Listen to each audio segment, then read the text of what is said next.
Imagine taking the exact protein that causes mad cow disease, right? And you drop it into a vat of genetically modified algae. Just a big vat of pond scum, basically. Yeah, exactly. And then you just watch it autonomously grow into a self-repairing nuclear submarine. Which sounds completely absurd. It sounds insane, but welcome to the deep dive. We've got a massive stack of research tailored just for you today, and our mission is to explore this truly mind-bending series of applied science essays. Right. These were published in early 2026 by an independent researcher named Zachary David Enfield.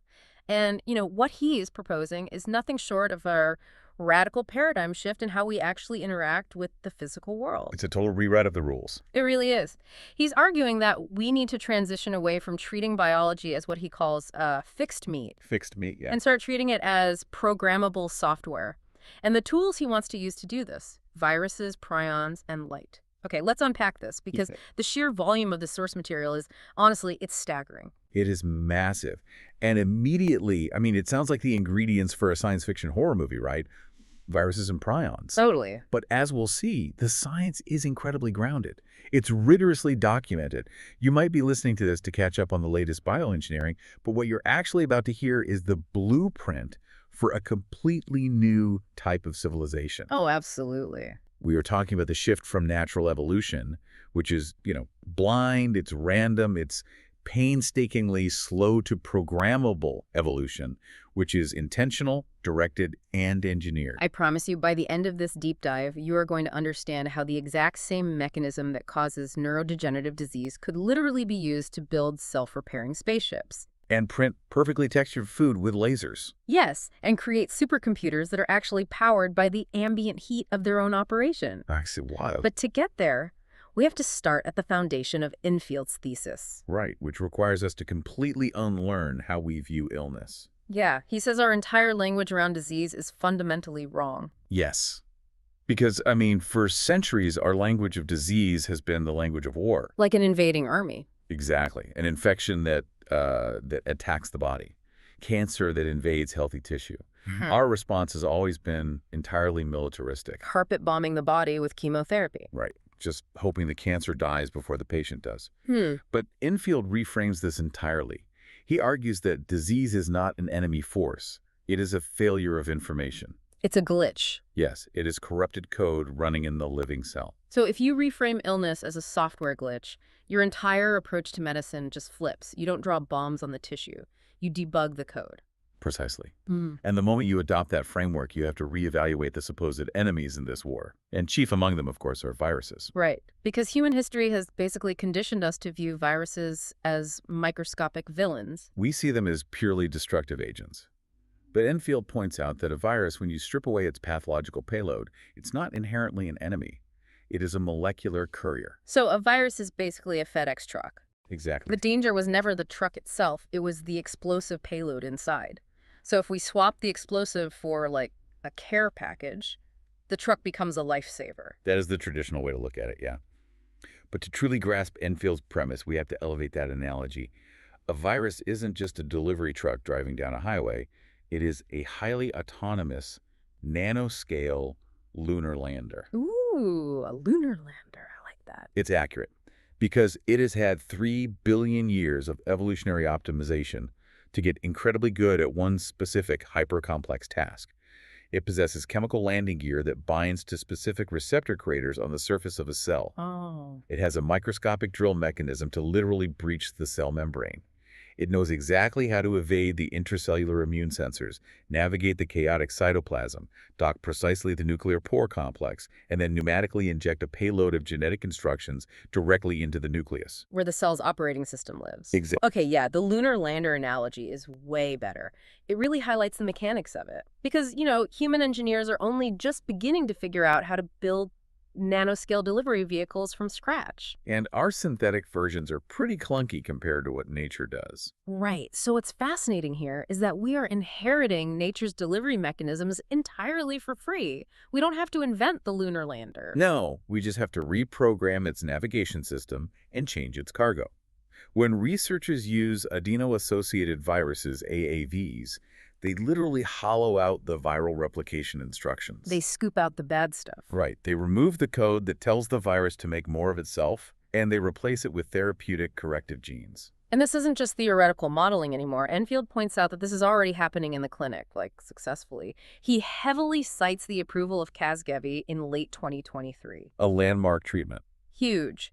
This was the treatment for sickle cell disease. And for context, for decades, medicine has really just managed the pain crises of sickle cell, right? Yes. We gave patients fluids, painkillers, blood transfusions, just management. But Casgevy uses CRISPR-Cas9, delivered into the patient's own stem cells, to edit a very specific gene called BCL11A. Right, and if we connect this to the bigger picture, the mechanism of Casgevy is a perfect illustration of debugging corrupted code. Walk me through it. Well, sickle cell disease is caused by a mutation in adult hemoglobin, which makes the red blood cells fold into a rigid, sickle shape that clogs blood vessels. But humans actually have a backup system. Fetal hemoglobin. Exactly. Fetal hemoglobin. We all produce it in the womb, and it carries oxygen beautifully without ever sickling. Right, but our bodies turn off fetal hemoglobin production shortly after we're born, right? Correct. And the switch that turns it off is the BCL11A gene. It acts as a repressor. So the engineers look at the system and realize, hey, we don't need to fix the mutated adult hemoglobin. We just need to break the repressor for the fetal hemoglobin. Exactly. They use the CRISPR payload to navigate into the cell's nucleus, unzip the double helix exactly at the BCL11A location, and physically snip the DNA. Just cut it. Right. And when the cell tries to repair the cut, it makes a tiny mistake, which permanently disables the BCL11A repressor. So fetal hemoglobin production turns back on, the red blood cells stay round and healthy, and the disease is fundamentally bypassed. It's a true source code correction. It fixes the hardware by patching the software. It's literally turning off a switch to turn on a cure. He also mentions a clinical trial from 2025 at the Cleveland Clinic for a therapy called CTX-310, and this one uses lipid nanoparticles, which is another type of courier, not a virus, but like a tiny bubble of fat. Yes, lipid nanoparticles. And it carries a CRISPR editor that targets the liver. It permanently switches off the ANGPTL3 gene, and the result, LDL cholesterol permanently drops by 50%. Which represents a monumental shift in the pharmaceutical model. I mean, we are moving away from management therapies, taking a statin every day for the rest of your life just to artificially suppress cholesterol, to a one-time source code correction. One and done fix. Exactly. The lipid nanoparticle physically protects the delicate CRISPR RNA from being shredded by enzymes in the bloodstream. It binds specifically to apolipoprotein E on the surface of liver cells. It gets absorbed, and it makes a permanent edit. You literally turn down the dimmer switch on heart disease at the genetic level. That completely inverts how I viewed medicine my entire life. It's profound. We've always treated the body like a deteriorating machine that we have to constantly prop up with external chemicals. But, Enfield scales this ambition way up. He moves from single gene corrections to oncology, to cancer. Right. He outlines a three-mode oncological architecture using these viral nanites. And this is where the lunar lander analogy really shines. It does. Mode 1 is seek and destroy. So instead of flooding the entire body with toxic chemotherapy, the viral nanite is programmed to only recognize the unique genetic mutations, the neoantigens, on the surface of a tumor cell. It lands, injects its payload, and delivers an apoptosis trigger. Apoptosis, right, which is programmed cell death. It's a natural kill switch that every single cell has. The virus just flips the switch, and the cancer cell neatly dismantles itself. It just falls apart safely. But mode 2 is what blew me away. Mode 2 is restore. Yes, because killing the tumor often leaves behind massive tissue voids and collateral damage.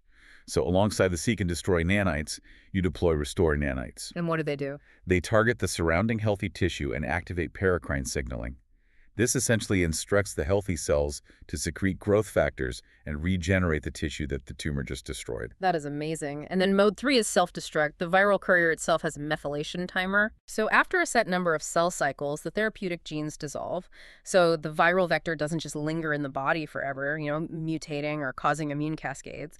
It does its job, cleans up the mess, and deletes itself. It's so incredibly elegant. It really is. But I have to push back here a little bit because Enfield takes this a step further into what sounds like actual comic book territory. I mean, upgrading a human cell to handle cholesterol or fight cancer is one thing, but he starts talking about giving ourselves completely new abilities. Oh, yes. He brings up the tardigrade. Ah, the water bear. Yeah, Yes. the microscopic animal that can survive the vacuum of space, extreme dehydration, and insane amounts of radiation. They have this specific protein called DSIP. Damage suppressor. Exactly. And it literally physically shields their DNA from being shattered by gamma rays. Enfield says we can use that, but we aren't just like transplanting tardigrade DNA into a human, right? Because that sounds biologically reckless. Oh, it would be extremely reckless. And it would likely trigger a massive immune rejection. This is the crucial difference between natural evolution and synthetic biology. Right. Natural evolution relies on random mutations over millions of years to stumble upon a solution. Programmable biology says, let's read nature's library, but write our own code. So we don't transplant the tardigrade gene. No, we translate it. We look at the tardigrade solution and understand the underlying physical mechanism. And how does it actually work? The DSIP protein works through electrostatic interactions. It physically drapes itself over the DNA double helix like a protective molecular blanket. It absorbs the energy of ionizing radiation before it can break the chemical bonds of the DNA itself. Okay, so we know how the blanket works. How do we give it to a human? Well, once we understand the geometry of that blanket, we synthesize a human-optimized version of that genetic code from scratch.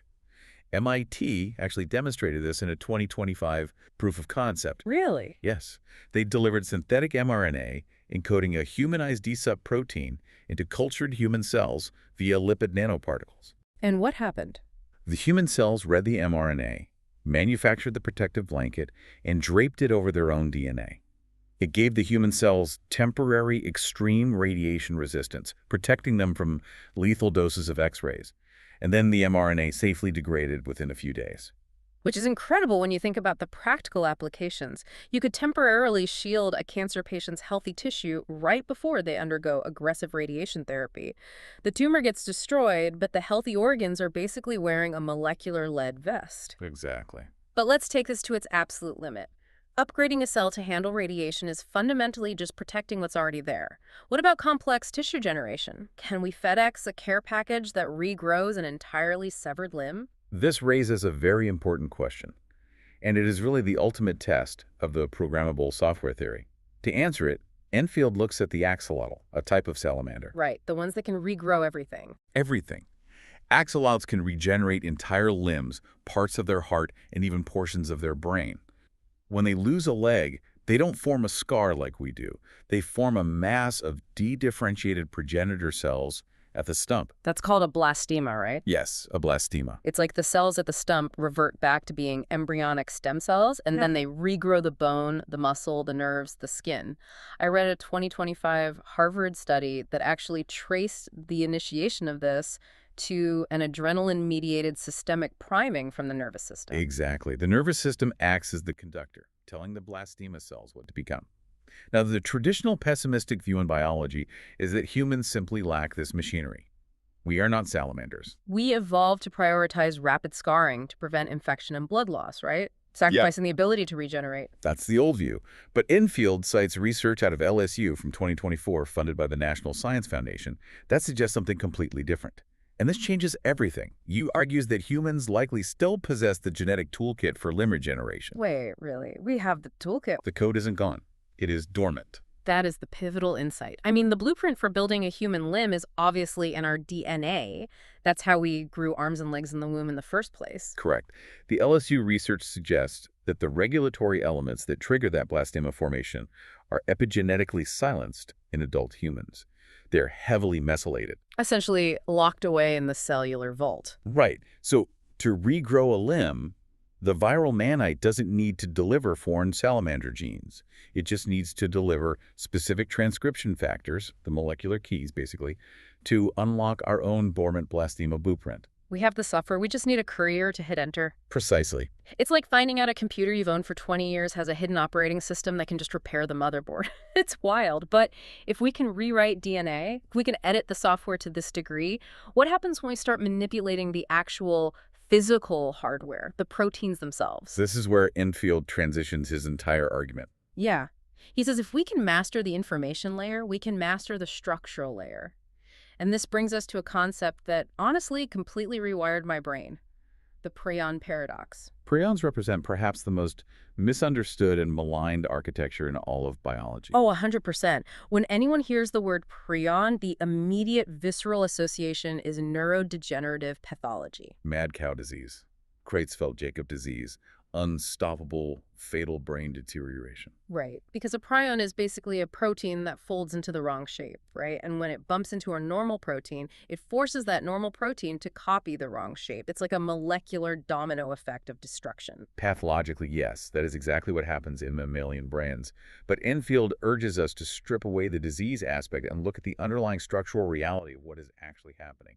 A prion is simply a protein that adopts what is called a cross-beta architecture. Okay, walk me through the geometry of that. What does cross beta mean? Imagine a normal protein as a loosely tangled ball of yarn.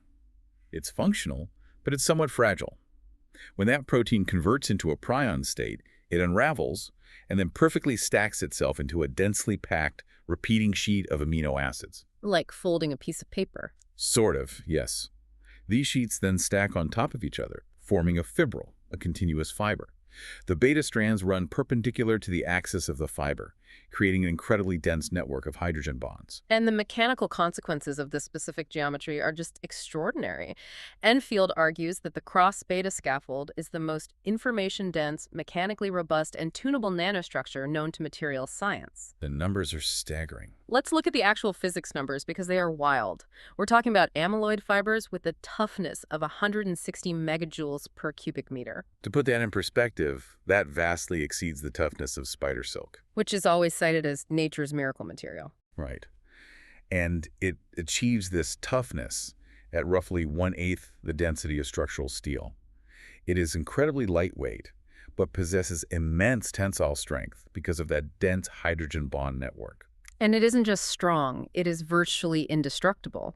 Enfield notes that functional prion fibers can survive boiling in concentrated acid. Yes. You can hit them with gamma ray irradiation doses that would completely fry the logic gates of a silicon computer or melt copper wiring, and the prion fiber just absorbs it and remains structurally intact. But the mechanical strength is really only the beginning. The electrical properties are what truly elevate this from a strong string to a foundational technology. They conduct electricity. They intrinsically conduct electricity. This is where I started getting lost in the physics, because how does a biological protein conduct electricity? It's not a metal. It happens through a quantum mechanical mechanism called tyrosine hopping, or pipey stacking. Okay, break that down for me. The amino acid tyrosine has an aromatic ring, a little hexagonal structure of carbon atoms.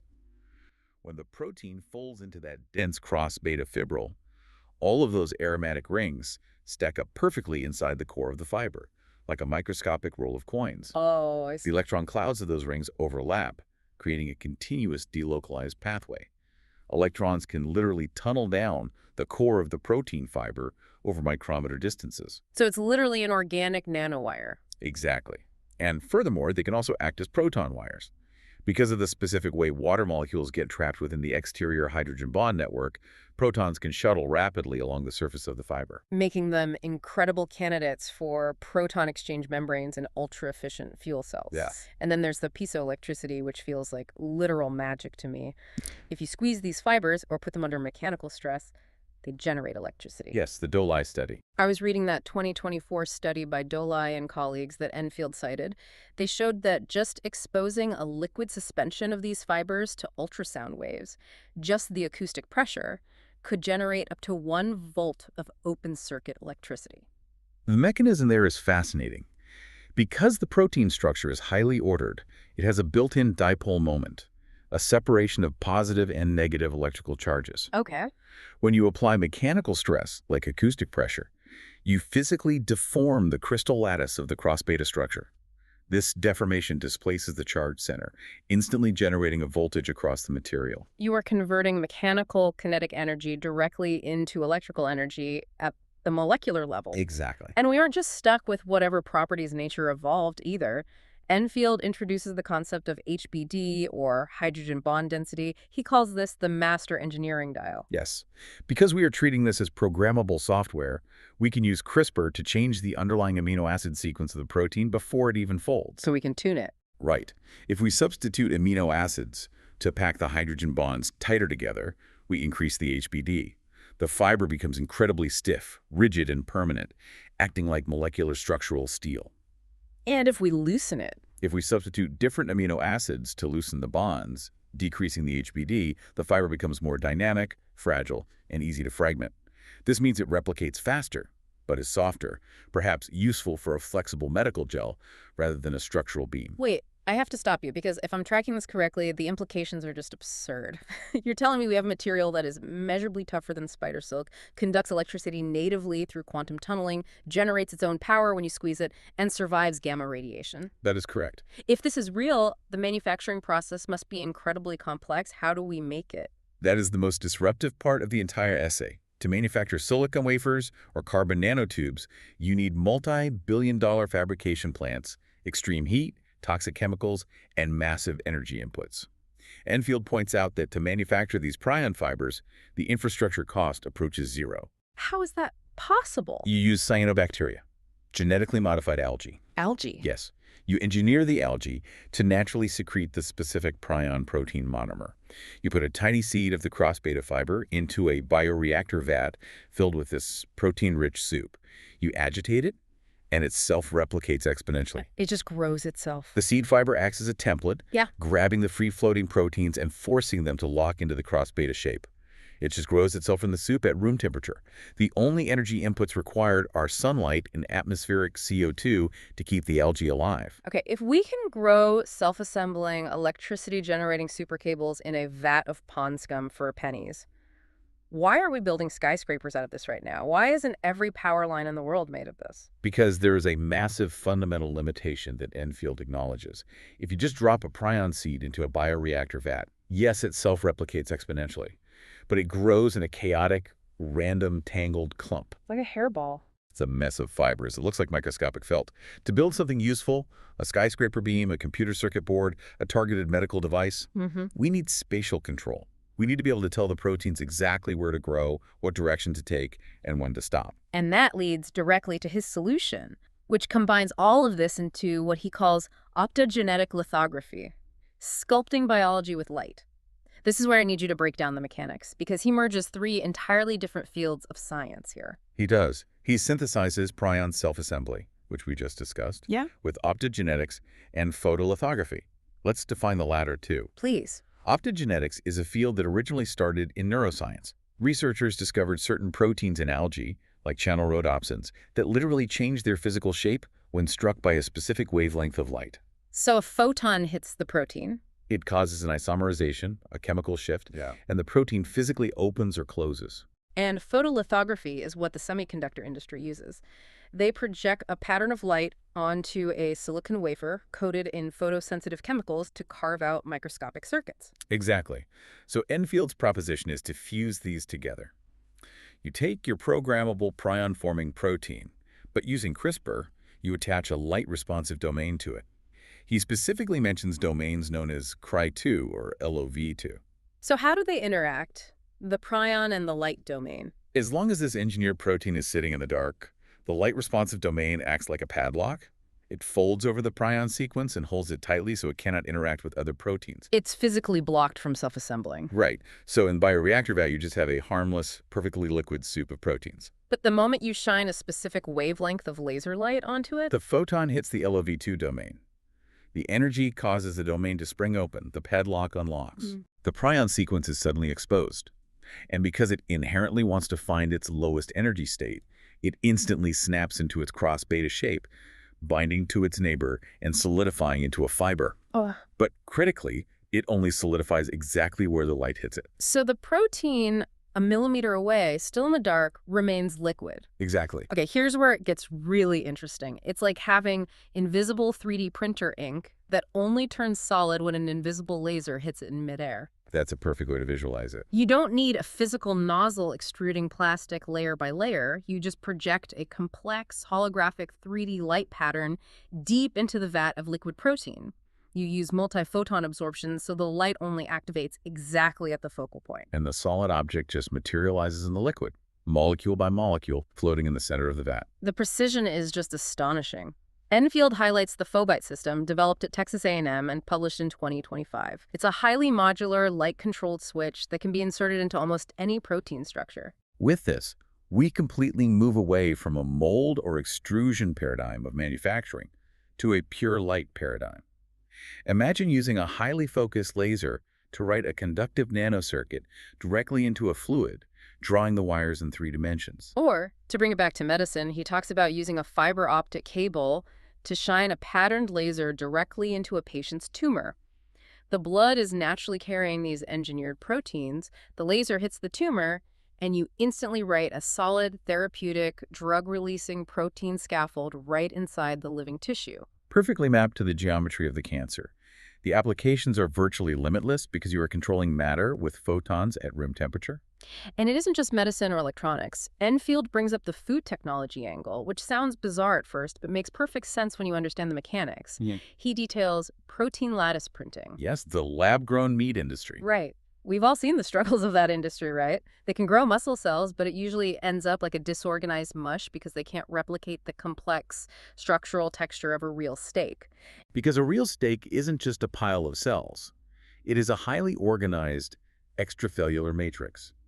It has muscle fibers running in specific directions, interspersed with adipose or fat tissue, held together by tough connective tissue. And traditional 3D printing tries to extrude this from a nozzle, which destroys the cellular viability and lacks resolution.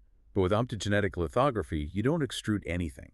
You fill a vat with a liquid suspension of edible, engineered proteins and stem cells, and you shine a highly complex 3D holographic light pattern into the vat. The light pattern dictates exactly where the rigid connective tissue forms, where the softer fat deposits go, and where the muscle fibers align. The local stiffness of the light-printed scaffold actually tells the stem cells what kind of tissue to become. That is wild. The steak literally grows itself in exactly the right microarchitecture, directed purely by light. It is arguably the ultimate replicator technology.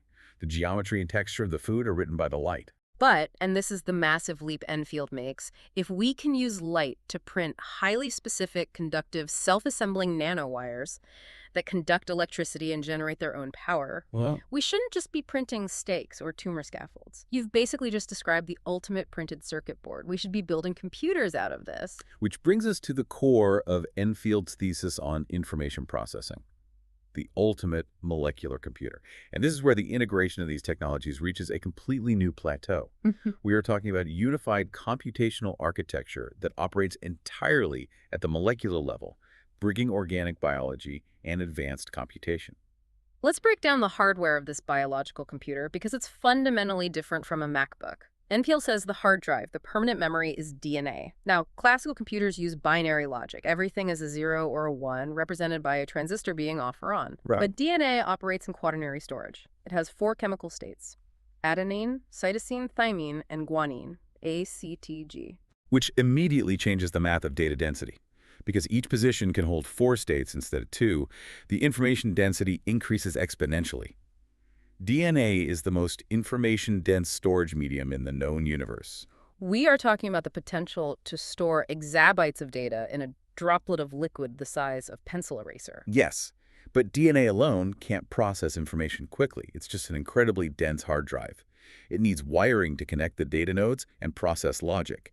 That's where the optogenetically printed prion fibers come in. Exactly. The conductive amyloid fibers act as the physical logic interconnects. They are the quantum tunneling wires connecting the DNA memory nodes. And what about RNA? We hear so much about RNA therapeutics now, but how does it act as a computer component? Right. Well, in classical architecture, if DNA is the hard drive, RNA is the real-time volatile working memory, the RAM, and the regulatory logic layer. RNA is highly dynamic. It can fold into incredibly complex 3D shapes known as riboswitches or aptamers. These shapes can act as physical logic gates. An RNA molecule can be designed so that it only changes its shape if 2 specific molecules bind to it simultaneously. Creating a biological AND gate. Exactly. It executes combinatorial logic inside the living system, processes the instruction, and then safely degrades. So you have DNA for permanent archival storage, prion fibers for the lightning-fast physical circuitry, and RNA for the active dynamic processing logic. Okay, I follow the hardware. But a computer needs a clock speed. It needs a driving signal to synchronize the operations and push the data forward.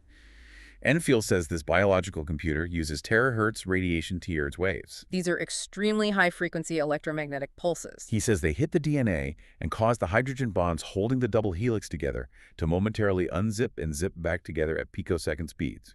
It mechanically breathes the data in and out. Now, if we look at the broader scientific and physics community, this exact point, the terahertz clock speed, is where you find the fiercest and most credible dissent against Enfield's model. And we must address it impartially because the criticism relies on fundamental physics. What's the core of the dissent? Water is highly polar, and it absorbs terahertz radiation extremely efficiently. If DNA is in an aqueous environment, which it absolutely must be to function biologically and preserve its structure, the surrounding water molecules will immediately absorb the terahertz waves. Right, the terahertz waves wouldn't even reach the DNA to unzip it. The water acts as a shield. Worse than a shield. The critics argue that the water would absorb the immense terahertz energy and immediately convert it into localized heat. And in classical computing, heat is the ultimate enemy. It causes thermal noise, it degrades precision, it flips bits randomly, and eventually it physically melts the circuits. The critics say this isn't an engineering flaw that you can just iterate away. It is a fundamental physics failure. You cannot drive a dense DNA matrix with terahertz radiation in water without boiling the water and destroying the entire computation. It sounds like a fatal flaw. It sounds like the moment the machine turns on, it cooks itself. But Enfield doesn't just wave this away, he completely dismantles the dissent. And he does it by flipping the entire concept of heat and computation on its head. This is the sheer brilliance of what is called thermodynamic computing. Enfield cites a landmark 2025 study from Caltech published in the journal Nature.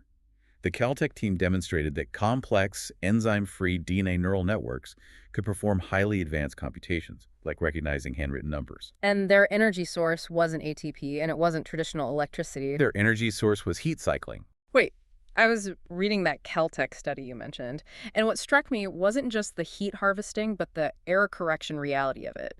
If it's running on Brownian motion, which is literally just the random chaotic jiggling of water molecules, doesn't it occasionally slot into the wrong shape and produce a corrupted answer? How does heat power it? To understand this, imagine dropping a puzzle piece into a vibrating box full of other pieces.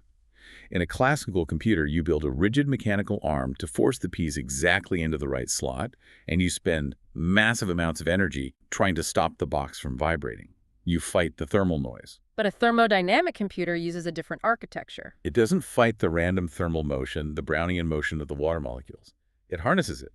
So the vibration of the heat is actually what drives the computation forward. Precisely.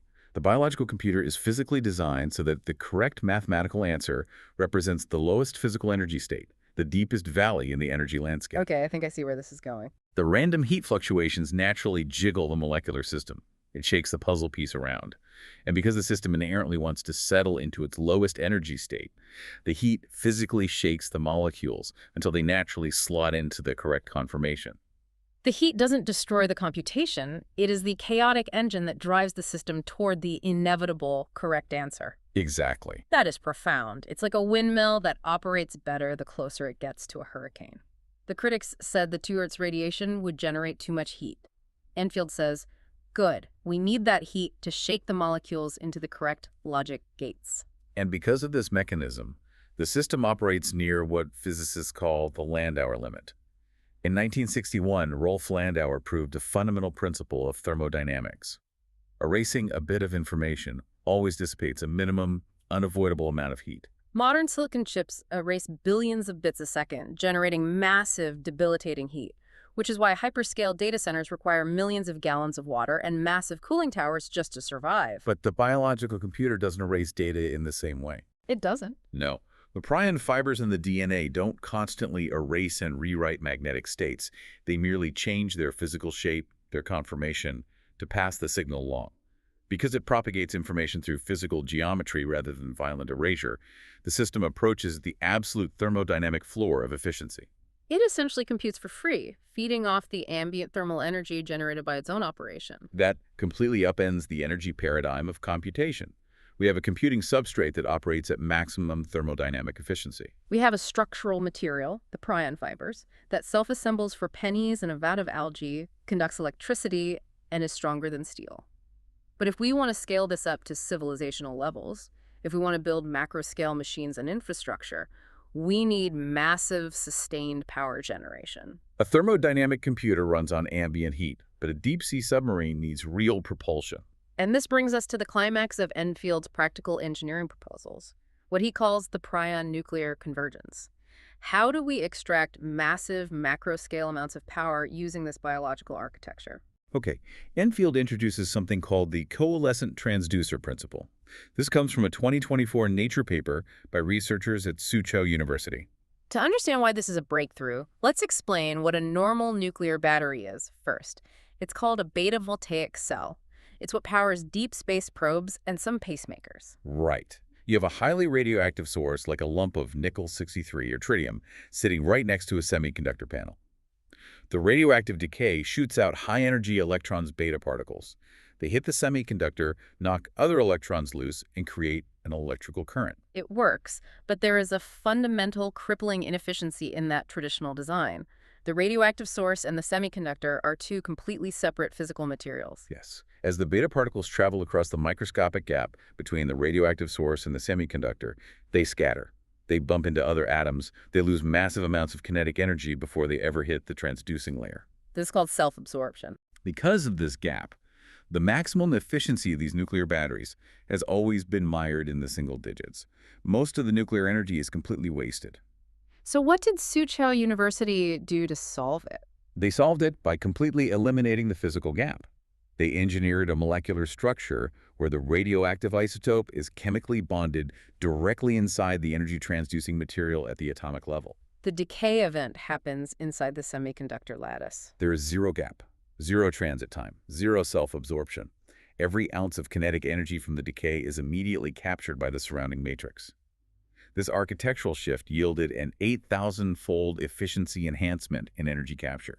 An 8,000-fold enhancement. It wasn't an incremental update. It was a category change in power generation. Enfield takes this coalescent transducer principle and directly applies it to our programmable prion fibers. He says we can use CRISPR to edit the prion protein sequence so that as it folds, it naturally forms binding pockets specifically designed to catch and hold uranium atoms. Specifically, uranyl binding motifs. Yes, and this isn't speculative chemistry.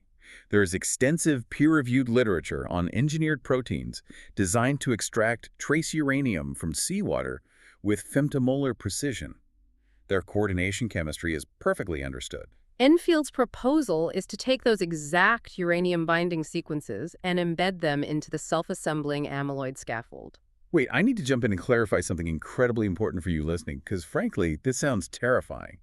Are we building a nuclear reactor out of biology? Are we talking about runaway chain reactions happening inside biological fibers? Like a miniature biological Chernobyl waiting to happen inside a submarine hull? I'm glad you brought that up because Enfield is absolutely uncompromising on this point, and confusing the two completely ruins the science. No, this is not nuclear fission. A traditional nuclear reactor sustains a controlled exponential chain reaction. It aggressively splits heavy atoms apart to generate massive boiling heat. What we are talking about with these fibers is a solid-state nuclear energy converter. It is completely passive. So it's just catching the natural decay. Exactly. Isotopes naturally and spontaneously decay at a fixed rate. You cannot speed it up and you cannot slow it down. The prion fiber is simply acting as a net to catch the energy of that natural slow decay. There is no chain reaction, there is no critical mass, there is zero meltdown risk whatsoever. It is just a battery that silently generates power for decades without ever needing to be recharged or refueled. Phew. Okay, that is a crucial distinction. So we grow these programmable prion fibers in a vat. They suck up free-floating uranium atoms from the solution, and they lock them perfectly inside the core of the cross-beta fiber. And Enfield says this integration allows for trimodal harvesting. It's not just a standard beta-voltaic battery. The geometry of the biological fiber allows it to harvest energy three completely different ways simultaneously from a single atomic decay event. That is the elegance of the integration. First, you have the beta-voltaic channel. The emitted beta particles directly excite the continuous pipey stacking tyrosine pathways in the fiber, instantly creating an electrical current down the wire. Second, you have the piezoelectric channel. Every time a heavy atom decays, it violently recoils. It physically shudders. Because the amyloid fiber is highly piezoelectric, it takes that tiny, violent mechanical vibration and converts it directly into a voltage spike. Third, you have the thermal gradient. The microscopic decay produces a tiny amount of localized heat. The difference in temperature between the hot inside of the 10-nanometer fiber and the cooler outside environment acts as a thermoelectric generator, exploiting the Seebeck effect. 3 separate harvesting channels, electrical, mechanical, and thermal, from one single atomic event, operating in parallel across trillions of intertwined fibers. Let's paint a picture of what you could actually engineer with this, because this is where the theoretical physics becomes tangible infrastructure. Enfield describes building the pressure hull of a deep-sea submarine out of this material. Because the cross-beta fibers are fundamentally tougher than spider silk, the hull is incredibly strong and lightweight. Because the fibers are natively piezoelectric, the literal physical pressure of the deep ocean, millions of tons of crushing water, actually generates electricity as it squeezes the hull. And because the core of the fibers is packed with bound uranium, the hull itself is a gapeless nuclear battery. It is load-bearing armor, a dense radiation shield, and a continuous power plant, all woven into a single monolithic material. And crucial to the overarching theme of disease and regeneration we started with, because it is an organic amyloid structure, it retains the templating cascade logic of a prion. If the submarine hull sustains damage and cracks, the exposed broken fiber ends actively recruit free monomer proteins from liquid matrix embedded in the hull and literally regrow to seal the crack. The submarine heals itself exactly like the axolotl regrowing a limb. And again, to manufacture this miracle machine, you don't need a heavy industry forge, you don't need blast furnaces, and you don't need a multi-billion-dollar shipyard. You use engineered cyanobacteria in massive bioreactors. The manufacturing process runs on sunlight, atmospheric CO2, and seawater. The economic barrier to entry to build deep-sea, nuclear-powered, self-repairing infrastructure drops to the cost of a vat of pond scum. Which leads us directly to the final, most massive, and frankly, most philosophically disruptive implication of Enfield's work. When the barrier to entry for advanced, durable infrastructure drops effectively to zero, and the material itself possesses computational intelligence and self-replication, you have to completely redefine the concept of civilizational scale. Yeah, this is where Enfield connects the absolute smallest molecular scale to the grandest cosmic scale. He brings in holographic information theory to explain how this scales up. This is the realm of John Archibald Wheeler's famous it-from-bit theory and the Bekenstein-Hawking entropy formula for black holes. To understand why this physics applies to biological proteins, we have to deeply understand how a physical hologram works. Yeah. If you take a standard chemical photograph of an apple and cut it in half, you lose half the image. You have a photo of half an apple. But if you take a holographic plate encoding the image of an apple and shatter it, you don't lose half the image. If you shine a laser through a tiny shard of the shattered plate, you still project the entire complete 3D image of the apple, just at a slightly lower resolution. Because in a hologram, the part contains the whole. The information to build the 3D projection isn't stored in discrete pixels. It is distributed mathematically across the entire 2D surface of the plate. Precisely. And Enfield argues, using rigorous crystallographic data, that the active tip of a growing prion fibril operates as a physical hologram. The 2D cross-sectional surface of the fibril tip contains all the geometric, structural, and electrical instructions necessary to template and build the entire complex 3D volume of the macrostructure. The information isn't stored in a central hard drive sending out instructions. The physical geometry of the material is the information. Wheeler said the universe is fundamentally made of binary choices information, then from bit. The programmable prion fiber is the ultimate physical manifestation of that concept. It is a smart material whose physical shape is its software. That completely inverts how I viewed infrastructure my entire life.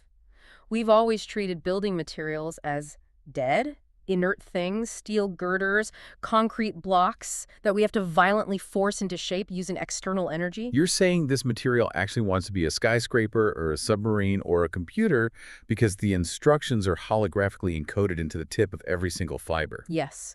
The organism, the material, and the infrastructure are no longer separate entities. They're the same thing. And this forces us to fundamentally recalibrate the Kardashev scale. The Kardashev scale categorizes theoretical advanced civilizations by their energy consumption.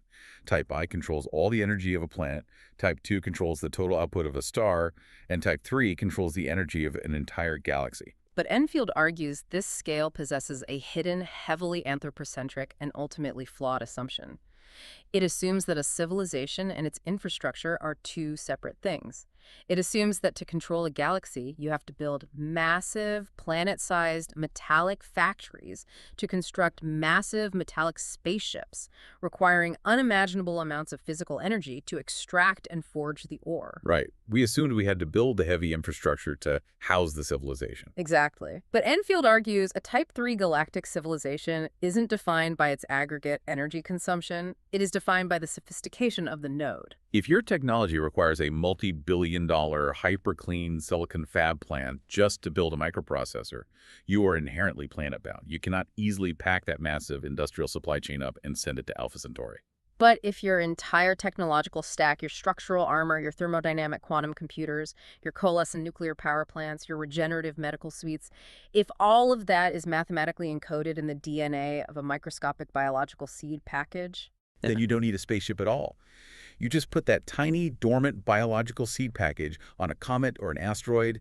It drifts across the void. when it lands on a new body, the engineered cyanobacteria wake up. They use the ambient starlight and the raw carbonaceous chondrite material of the asteroid, and they literally grow the entire technological civilization from scratch.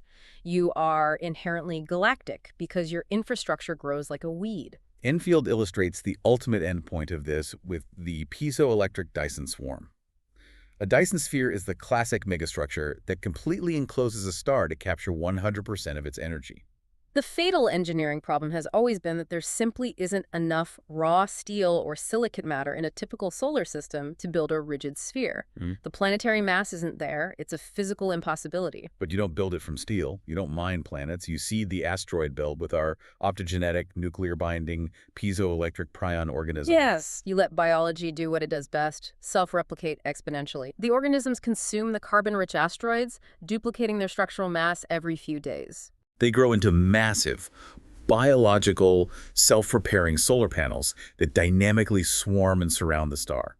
And because these panels are composed of highly structured, metallized conductive fibers, they don't just passively absorb photons, they act as a massive, coordinated, solar system-sized electromagnetic array. And this is where Enfield drops the physics principle that I had to read 3 times. He points out that an array of this size, conducting perfectly ordered electrons, can generate coherent electromagnetic fields capable of inducing the Gertzenstein effect. Explain the Gertzenstein effect, because this sounds like warp drive physics. It's real, proven physics from 1962, formulated by Mikhail Gertzenstein.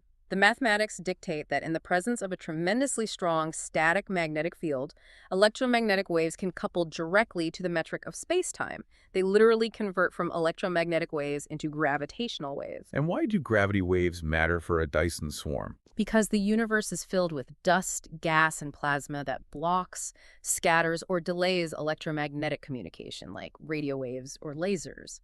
But gravitational waves pass through solid matter, stars, and nebulas completely unhindered. If a biological Dyson swarm can utilize the Gertzenstein effect to generate modulated gravity waves, it provides a method for instantaneous, unblockable interstellar communication across the galaxy. The swarm becomes a node in a galactic internet.